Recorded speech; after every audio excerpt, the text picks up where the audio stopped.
Hi everyone, मेरा नाम महेश चंद्रा और हम इस लेक्चर में करने वाले हैं प्रोमिसरी नोट क्या होता है। इसकी एक बेसिक डेफिनेशन करने वाले हैं। तो सबसे पहला प्रोमिसरी नोट होता क्या है।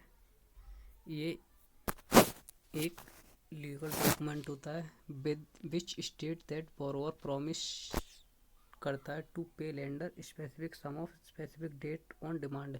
कहने का मतलब क्या हुआ प्रोमिसरी नोट का कि एक स्पेसिफिक डेट पे और स्पेसिफिक सम को ऑन द डिमांड, ये एक तरीके से रिटन नोट होता है, ठीक है ना। जो कोई जैसे कोई व्यक्ति को हमने प्रॉमिस कर दिया किसी चीज़ को देने के लिए, तो एक तरीके से हमने उसको एक रिटन फॉर्म में कर दिया, ठीक है। तो उसको बोलते हैं प्रोमिसरी नोट, यानी किसी को प्रॉमिस करना है करने के लिए। इट यूज वाइल गिविंग और टेकिंग लोन, ठीक है। जैसे कि अगर हम लोन दे रहे हैं, लोन ले रहे हैं, तो उसमें क्या होता है कि उसमें भी हमें सारी डॉक्यूमेंट वेरिफिकेशन की रिक्वायरमेंट होती है, जिसपे सब नोट होता है कि इतने स्पेसिफिक टाइम में आपको इतना इतना अमाउंट जो है वो पे करना होगा, ठीक है। इसमें पार्टी कौन कौन सी होती है वो कर लेते हैं। इसमें होती है जी पार्टी, एक तो ड्रॉअर होता है जिसको हम बोरोवर बोलते हैं, जो लिखता है, ठीक है। और ड्रॉअर के बाद होता है ड्रॉई। ड्रॉई का मतलब क्या हुआ, जिस पे लिखा जा रहा है, ठीक है, यानी कि जो बंदा पाने वाला है। और पेई, अमाउंट टू पेई, यानी कि ड्रॉई और पेई एक तरीके से सेम मान सकते हैं हम, क्योंकि पेई का भी मतलब प्राप्त करने वाला होता है और ड्रॉई की मतलब जिसके लिए लिखा गया है, लेंडर, ठीक है वो। और टाइप्स के क्या क्या होते हैं इसके वो कर लेते हैं कि जैसे कि सिंपल होता है,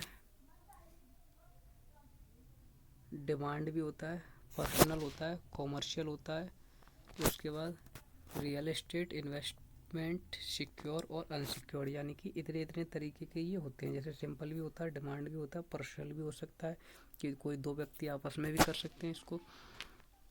अगर हम इसके फीचर की बात करें तो फीचर कैसे होते हैं इसके, जैसे कि कुड बी रिटन और प्रिंटेड, यानी कि रिटन और प्रिंटेड हो सकता है ये।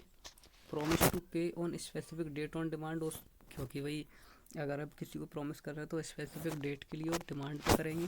सिग्नेचर होने चाहिए इस पर बोथ पार्टी के, तभी तो कोई एग्रीमेंट वैलिड होगा। अनकंडीशनल प्रॉमिस होना चाहिए, ऐसा नहीं होना चाहिए कि भाई तू उसको मार देगा तभी हम ये जो वो आपको देने वाले हैं, ऐसा कोई कंडीशनल नहीं होना चाहिए, यानी कंडीशन फ्री होना चाहिए, ठीक है। उसके बाद payment to be made in common legal currency, यानी कि लीगल करेंसी में होना चाहिए। उसके बाद कंटेन डिटेल अबाउट ट्रांजैक्शन के बारे में सारी की सारी डिटेल और एग्रीमेंट, ये सब कुछ लिखा हुआ होना चाहिए, ठीक है। यानी कि कुछ भी हिडन फॉर्म में नहीं हो सकता। Can be issued financial institute और स्मॉल कंपनी, ये इशू कर सकती हैं, ठीक है। अच्छा, उसके बाद पढ़े हम नीचे कि इन द यूएस में क्या होता है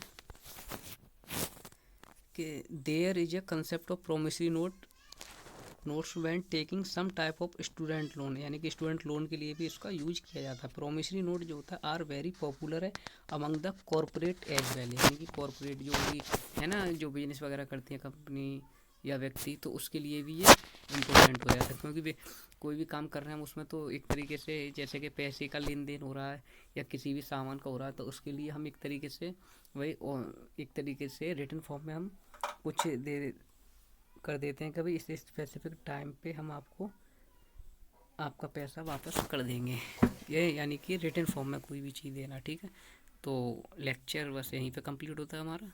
लेक्चर अच्छा लगा आपको तो लाइक कीजिए, शेयर कीजिए, हमारे चैनल को सब्सक्राइब कीजिए, और ऐसी ही और वीडियो इस चैनल पे आने वाली हैं। Thank you so much.